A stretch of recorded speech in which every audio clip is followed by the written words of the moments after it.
Hello बच्चों, let's read the question. So here the question say, how does a biodegradable waste differ from non-biodegradable waste?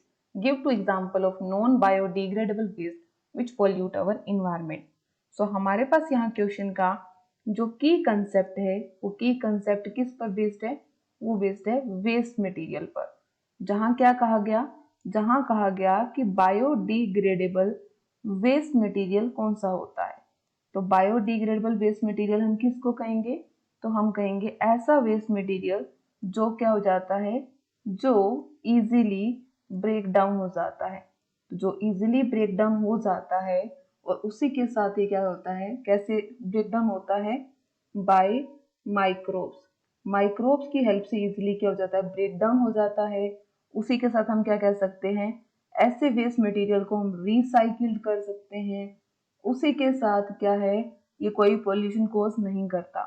So do not cause pollution, और ना ही ये pollution cause करता है soil के अंदर, in soil. तो ऐसा मटेरियल क्या होगा, बायोडिग्रेडेबल वेस्ट होगा।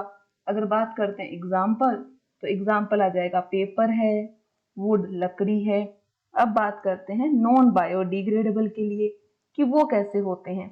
तो नॉन बायोडिग्रेडेबल मटेरियल को हम क्या कहेंगे कि ऐसा मटेरियल जिसे हम इजीली ब्रेक डाउन नहीं कर सकते।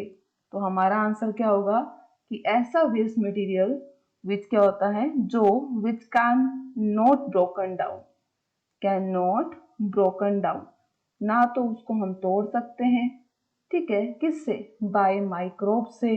वो कैसा होगा? नॉन बायोडिग्रेडेबल होगा। उसी के साथ हम क्या राइट कर सकते हैं, कांट रिसाइकिल, कि उसको रिसाइकिल भी नहीं कर सकते। उसी के साथ ही ये क्या करता है, इसमें हार्मफुल केमिकल्स कैरी करता है ये। तो इनमें हार्मफुल केमिकल्स होते हैं, जिसके रीजन से ये क्या करता है, हमारे जो इन्वायरमेंट है उसी इन्वायरमेंट को ये पोल्यूट भी करता है। तो इन्वायरमेंट को भी पोल्यूट कर रहा है, तो हमें ये तो पता लग गया कौन पोल्यूट करता है। अब बात करते हैं एग्जाम्पल। तो एग्जाम्पल में है डीडीटी है, एग्जाम्पल में ही क्या है, प्लास्टिक है, और एग्जाम्पल में ही हम क्या राइट कर सकते हैं, पॉली बैग राइट कर सकते हैं। So I hope you understand it very well. Best of luck. Thank you.